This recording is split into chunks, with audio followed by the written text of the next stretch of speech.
I'm going to go sing some K-pop Hunters soundtrack songs. Retail games, July and August. Where the freaking deuce are all the good games? They're here. They're here. They're coming. They're coming right around the time of Gen Con, pre, post, and everything else in between. Are you going to try and get in early? Or are you going to take my advice and hold off and see what you need to know about whether or not they're right for you? As always, you don't need to buy it. I'm going to tell you both sides of the argument. I am not a hype machine. I took a ton of flack on the last one like this when I said don't back campaigns. Apparently, I really pissed some people off when I actually tell people not to, do that because, well, I'm just bait. I'm legitimately saying, let's pause T for timeout. This is the board game industry trying to separate you from your money. Are they actually worth it? Pros and cons for the biggest games coming out in retail right now. Let's freaking go. And again, I'm not trolling. This is not low effort content for the sake of it. Yes, I have horrible production. Yes, I am an idiot. The key overarching feature of all of these games, before we talk about any one individually from a mechanistic, thematic, or fit in your collection playstyle situation, is that it has to work for you. These are hot games. There is going to be temptation to keep up with other people, to buy it because other people are having fun with it. That is never the reason to buy this. It has to be perfect for you. It has to be excellent for you. Because if you're looking at this, you probably have too many games already, and so good is no longer good enough. So what is coming out right now? The two potential biggest games of Gen Con, the two potential biggest names of almost all retail release of 2025. On one hand, we have Fate of the Fellowship, the Pandemic Lord of the Rings. Early reviews are already out there. You've either seen them or, well, you haven't, because, that's literally all the choices that you have from a 50-50 standpoint. See, I told you, I'm an idiot. On the other end of things, you have Star Wars Battle of Hoth. Okay, let's talk about Fate of the Fellowship first. Pandemic. I love hard cooperatives. I love this theme. I have been suckered in by a couple Pandemic versions previously. I'm looking at you, Star Wars The Clone Wars, that's sitting back up there in the third shelf, 3/4 of the way that way. And I'm saying that was okay. It was not a great game. Iberia is still the standard bearer for me. I think thematic incorporation, if done correctly, like Lord of the Rings Duel for Middle-earth, which just got an expansion announced, could be the key to this game. But can you keep it close enough to the Pandemic system that is so fine-tuned already, but make it different enough and stand out enough to make me actually as engaged as I want to be? Has this system stayed too much tried and true to where it was 10 years ago, or has it evolved enough to stay with the times? No longer will a Lord of the Rings thematic incorporation as the bare bones of getting into it be enough to make me keep it in my collection. There have been a couple other quest journey books, target situations that have come out in the last year or two as well that have been middling at best. Probably not even necessarily that good. And so no longer can we just bank on the fact that it is given all of the goodwill, probably more so than any IP on the tabletop side of things. And so the question remains, will it attract people that are looking for something more beyond the basic Pandemic system with a sprinkling, flavoring, sparkles of Lord of the Rings? And truth be told, I'm one of those people who's trying to stay spoiler free of other people's content so I can make my own judgments in that way and not be influenced, because I know I am a sucker for that theme in the first place. Speaking of suckers and themes, though, I am also a significant sucker for Star Wars.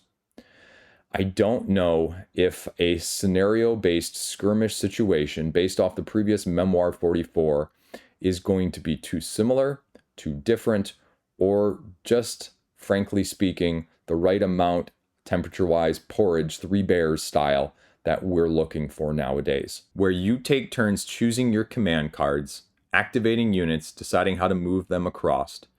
It's not going to be a question of are you getting enough scenarios. 17 in the base game alone should be a hell of a lot more than anyone ever expected when this was announced. The thing I worry about, though, is, again, this is Battle of Hoth. How can you have 17 uniquely different scenarios based off of Hoth, which is a fraction of the series in the first place? How different are they going to be?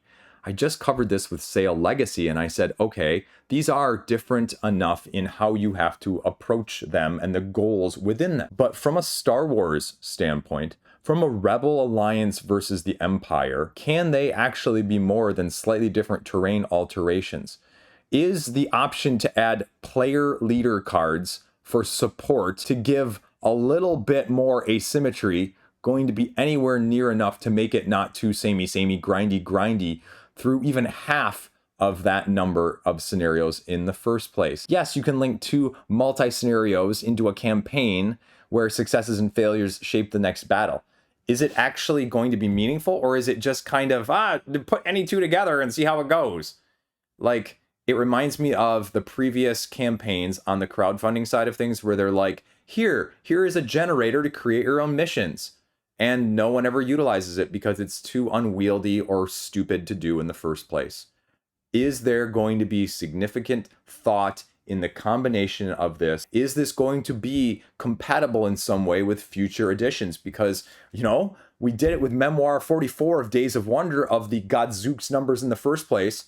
And this is going to sell like hotcakes. So the question just is, when Star Wars Battle of Coruscant or Star Wars Battle for Endor or Tatooine comes out, Alderaan, too soon? Haha, just kidding.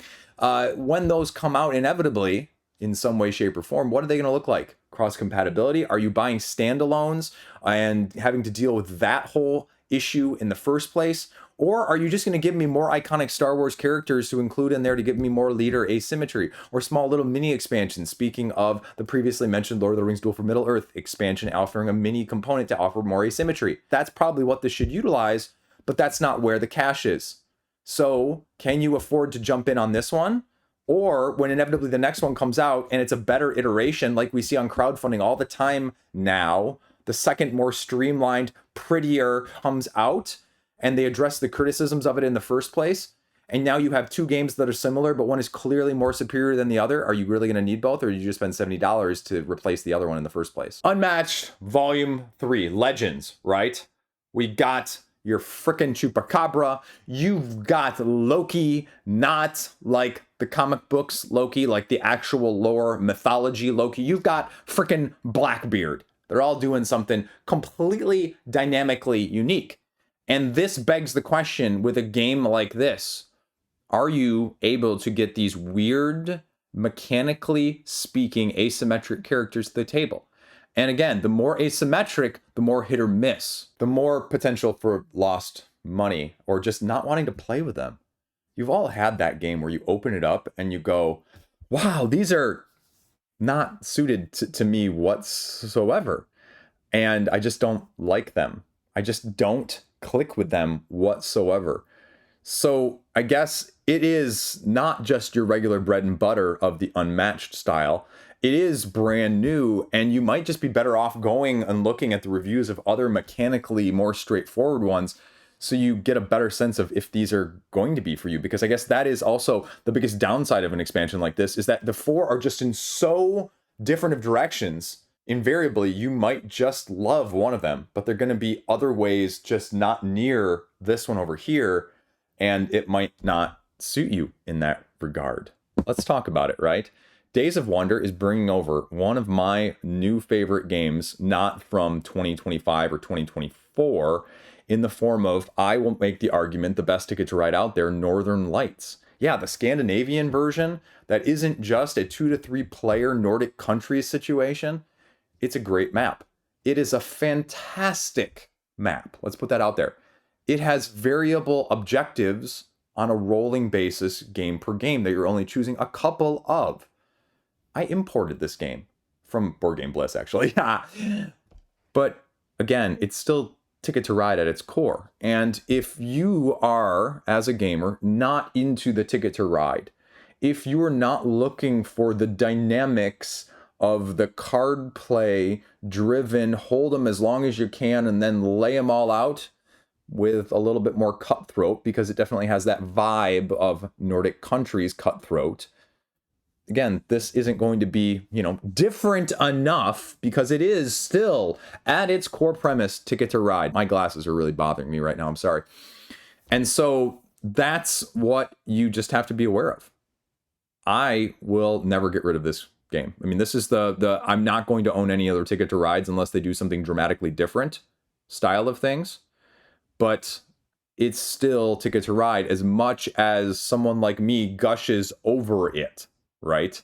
It's still what it is. Line of Fire Burnt Moon. I did a review of this. Osprey Games, one of the most intriguing, mechanically different lane battlers that I have ever seen. Symmetric decks of rovers that you're putting out only by playing the cards of themselves in the first place to play a duplicate copy. The attacking and the lane control is completely different, because you're not taking out stuff in the lanes. You're taking out stuff from people's resource wells, essentially. And it's so thinky, so analysis paralysis, right? Like, this, mechanically speaking, oh my gosh, this is Osprey in a nutshell, right? Like, it's like Undaunted in space. Wait, no, they did that. That was Callisto. But you know what I'm saying, in just the straightforwardness of how you just take these actions, but the thought process and the overarching strategy that is present similarly in Undaunted is so just evident from the get-go, which is why, again, it's a game that just went too long for me. Too much analysis paralysis, right? It reminds me of a completely different, but stay with me tangentially, topic, because my brain goes this way, style of things with like your abstracts, right? I love an abstract game called Eero. I love some of the GIP series. But if you are taking those games, as I burp in the middle of talking, I'm not editing that out, you're getting this on this channel, Liege of Games style. Liege of Games rule number 8, never do retakes unless you absolutely have to, is that you can sit there and analyze and min-max ad nauseum in a game like this, just like with those abstracts. And so if that is your tendency, I would say T for timeout, yellow lights at the traffic signal, and see if that actually is something that you would enjoy, spending 1.5 times maybe what you would normally do in a game like this in the form of length on the table. And if it is, it's an outstanding game. But again, buyer beware, because the aesthetic, the box size, I don't even know where I have it right now, it's hiding somewhere around here, is deceptively small. And the footprint isn't huge, but the wake and the crater that it leaves is much, much larger from that side of things. Moon Colony Bloodbath. It's got the reprint out. We're talking about it because this was, earlier this year, one of the hottest games I have seen in a long time.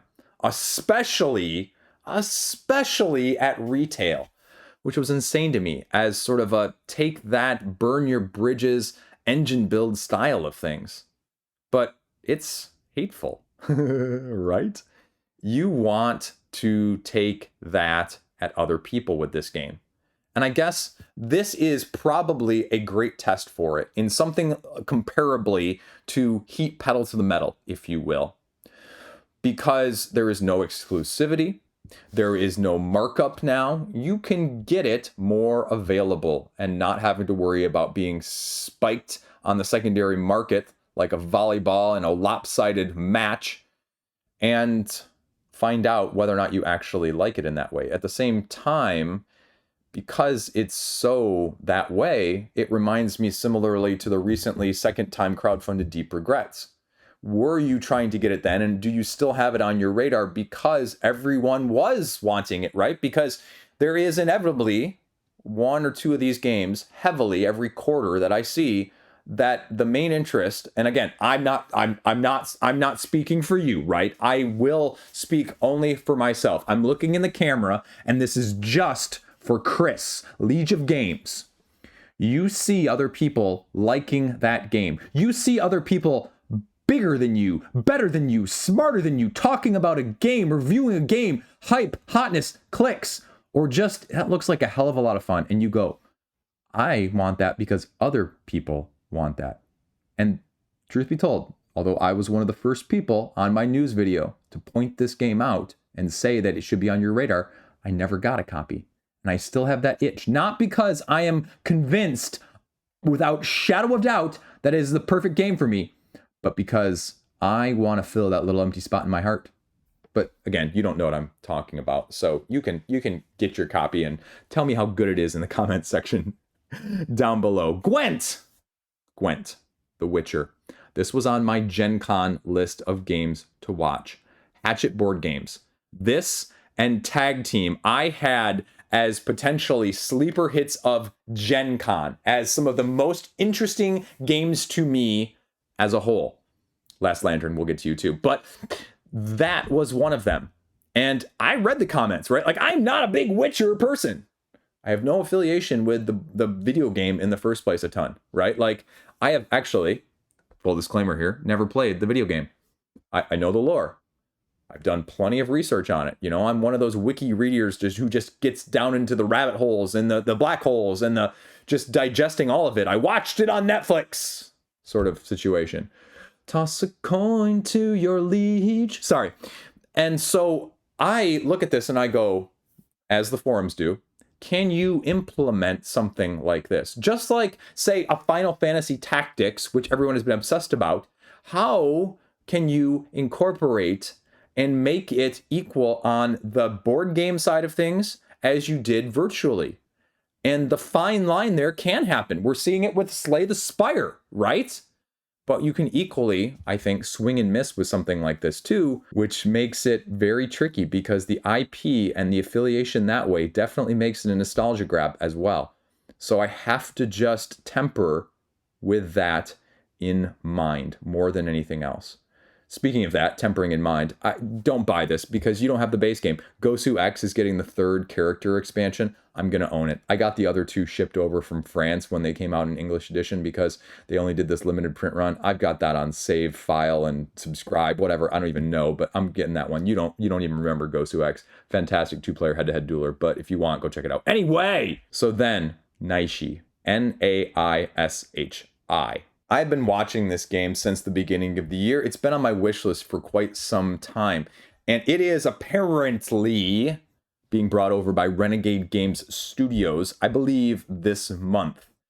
It's a Japanese state efficient pattern building drafting style game. Trouble is, it's one of those games as a lightweight hand optimization situation that I think it could be, again, a complete swing and hit or miss. I didn't try and pick it up on the secondary market because although it is language independent, there's sometimes you just don't want to mess with that. And I just feel like I just didn't want to mess with that in this case. And so it's on pre-order now for less than $20 across the webs. So for $20, are you willing to make a venture on this? But again, I'll say it with this. Go watch some video. Go watch some gameplay. When the English rulebook is out, go read the English rulebook.